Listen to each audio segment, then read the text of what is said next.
Oke, halo, assalamualaikum warahmatullahi wabarakatuh. Kembali lagi dengan saya, Pak Anci. Ya, jadi kita hari ini akan latihan soal. Oke, langsung saja dimulai untuk mempersingkat waktunya.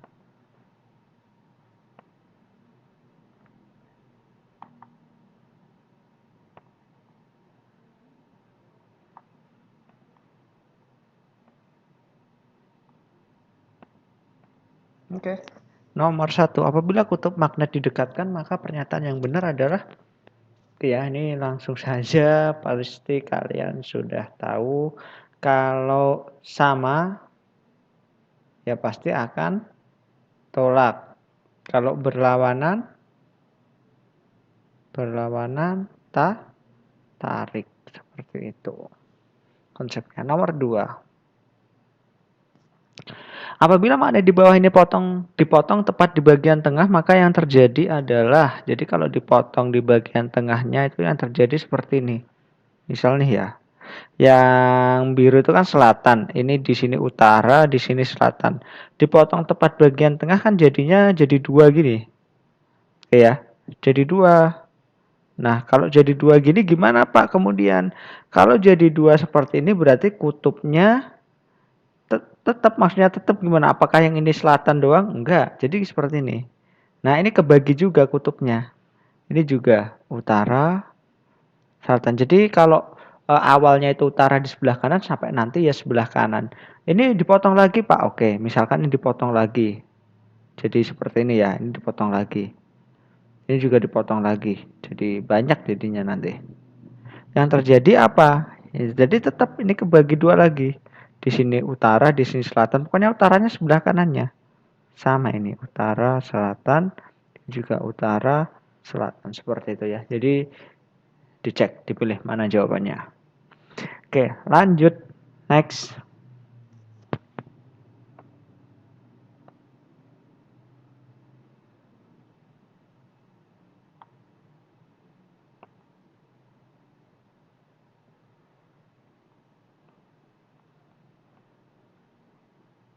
Hasil dari penggosokan di bawah ini adalah, kita lihat kutub kutub magnet yang menyentuh bahannya. Jadi kutub magnet yang menyentuh bahannya itu kan kutub utara. Anak panahnya itu arahnya kemana? Ke kanan. Berarti kutub utara kan akhirnya di kanan nanti. Jadi dilihat yang pertama itu ya. Ini perhatikan baik-baik. Nomor 3. Dilihat kutub magnet yang menyentuh. Kutub apa yang menyentuh? Utara. Oke. Utara. Berarti fokus ke utaranya. Arah panahnya kemana? Ke kanan. Berarti posisi akhir utara di mana? Di kanan. Berarti Y ini akan berlawanan. Sebelah kanannya nanti berlawanan dengan kutub yang menyentuh. Berarti Y-nya nanti akan jadi selatan. Gitu ya. Berarti X-nya apa ya? Kebalikannya. Utara. Seperti itu. Nomor 4. Yang menyentuh apa? Selatan. Posisi akhirnya apa? Di kanan. Berarti Y kan sebelah kanan Y tuh. Menjadi utara. X-nya berarti selatan. Seperti itu. Oke, next.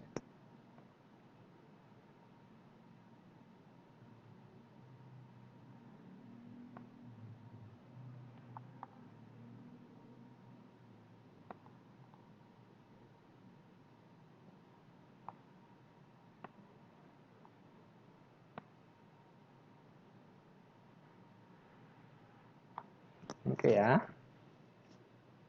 Nomor 5.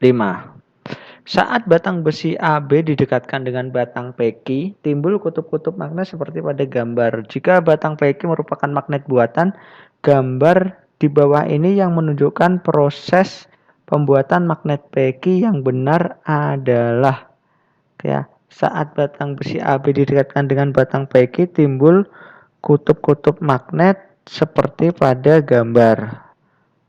Oke, jika batang PQ merupakan magnet buatan, gambar di bawah ini yang menunjukkan proses pembuatan magnet PQ yang benar adalah yaitu antara A dan B ya, antara A dan B. Tapi kita cek dulu PQ itu kutubnya apa. S, U berarti di sini yang berdekatan S, di sini U. Jadi ini berdekatan tuh harus berlawanan. Berarti P-nya S ya. Oke, kita cek apakah ini benar P-nya S. Nah, benar karena yang nempel utara akhirnya di kanan, berarti yang A, gitu aja.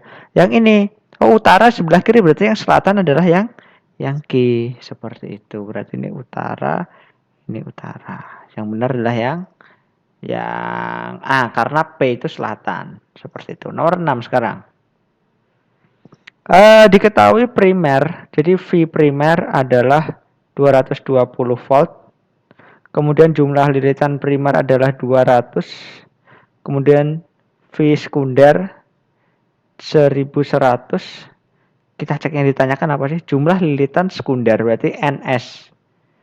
Langsung NP per NS sama dengan VP per VS. NP 200, NS ditanyakan. VP 220, VS-nya 1100. Disederhanakan. Ini 1, ini berapa yuk? 5. Oke ya. Jadi NS sama dengan 200 dikali 5 dibagi 1. NS sama dengan 1000. Oke. Next.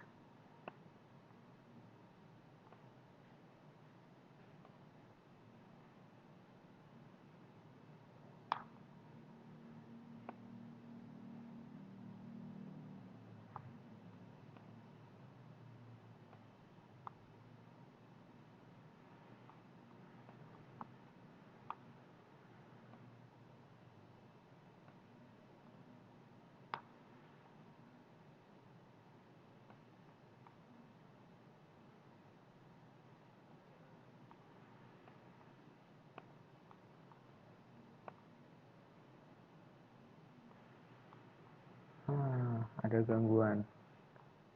Oke.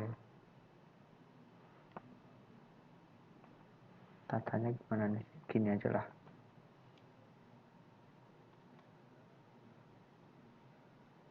Oke. Nomor 7 nih, ini kita kerjakan nomor 7. Opsinya ada di sampingnya ya. Nomor 7. Dari informasi gambar di atas, pernyataan yang benar mengenai gambar 1 dan 2 adalah gambar 1, 2. Gambar 1 itu step up apa step down? Banyak menjadi sedikit, berarti down. Kalau gambar 2, gambarnya dikit jadi banyak, up. Gambar 1 step up, salah. Gambar 1 step down, benar. Gambar 2 step up, B. Berarti yang tepat adalah yang B. Gitu aja. Nomor 8. Diketahui VP 100 volt, VS 50 volt, IS 0,4 ampere. Kuat arus primer IP yang ditanyakan ya. Berarti VP per VS sama dengan IS per IP. Kalau arus kebalikannya. VP-nya 100, VS-nya 50, IS-nya 0,4, IP-nya yang ditanya. Berarti coret-coret ya, ini 2, ini 1. Berarti IP sama dengan 0,4 dikali 1 dibagi 2. Berapakah IP? 0,2 ampere. Oke, next.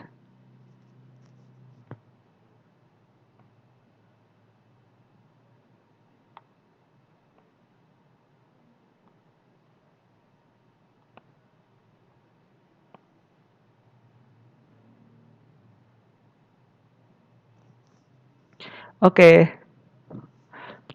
Nah, jadi di atom itu yang di tengah itu inti ya. Yang di tengah itu inti, yang di luar itu kulit.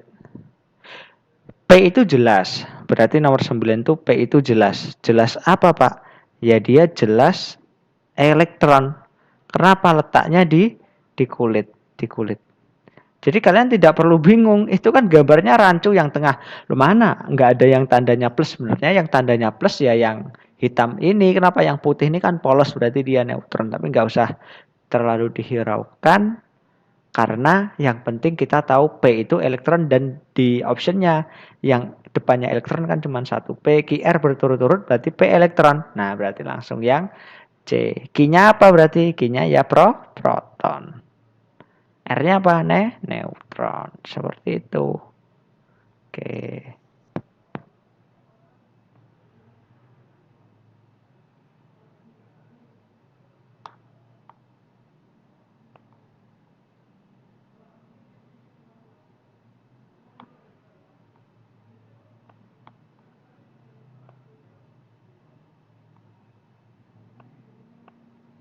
Oke, selanjutnya ya. Selanjutnya nomor 10. Senyawa Al2SO43 tersusun dari atom-atom ALS berturut-turut sebanyak Al-nya. Yuk, ada berapa? Ada angka 2 di sini ya, berarti ada 2. S-nya ada kurungnya ya, hati-hati, berarti S-nya ada 3. O-nya berapa? 12. Karena 4 dikali 3. Seperti itu. 11. Di dalam rumus kimia K2CO3, K2CO3 terdapat satu atom K2. K2 itu bukan atom, tapi unsur. Unsur itu termasuk molekul. Oke ya. Jadi ini adalah satu molekul unsur K2. Satu, ini K2 itu ada, maksudnya gini. Ini saya jelaskan rinciannya. Jadi K2 itu bisa disebut 2 atom K, kayak 2 atom K atau satu molekul unsur K2. Nah, jadi kalau nyebutnya K berarti ada 2 atom K, tapi kalau sudah disebut dalam bentuk unsur ya berarti K2. Misal ya, kayak anak-anak kelas 9 F misalkan, anak-anak kelas 9E gitu. Anak-anak kelas 9E. Ada berapa anak? Berarti kan 32 misalkan. Tapi kalau kita nyebutnya kelas, ada berapa kelas nih, satu gerombolan berarti ya satu kelas, sama kayak ini. Jadi kalau K-nya doang ya berarti 2 atom K. Tapi kalau udah sepaket K2 berarti satu molekul unsur. C jelas, C satu atom ya. Satu atom C. Nah, kalau O, nah ini juga 3 atom O atau satu molekul unsur O3. Seperti itu. Oke, lanjut. Nomor 12. Berarti dipilih sendiri nih. Atom yang bermuatan negatif disebut anion. Jadi atom negatif atau kan atom bermuatan itu ion. Jadi nomor 12, atom bermuatan itu disebutnya adalah ion. Oke. Kalau muatannya negatif berarti namanya menjadi anion. Oke. Kalau muatannya positif,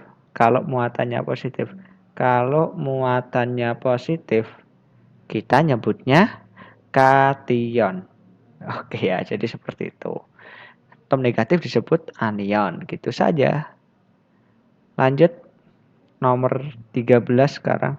Berikut ini yang merupakan molekul unsur. Molekul unsur berarti yang sama, ya udah berarti N2. Seperti itu. Next.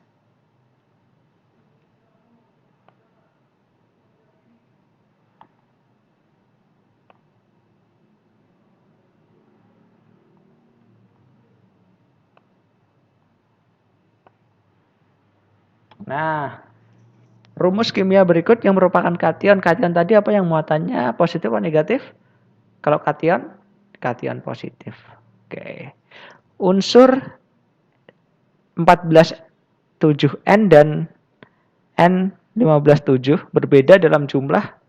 Ya, yang N14,7 itu kan kita cek protonnya ada 7. Berarti elektronnya karena netral 7 juga. Neutronnya berapa? 14 min 7 sama dengan 7.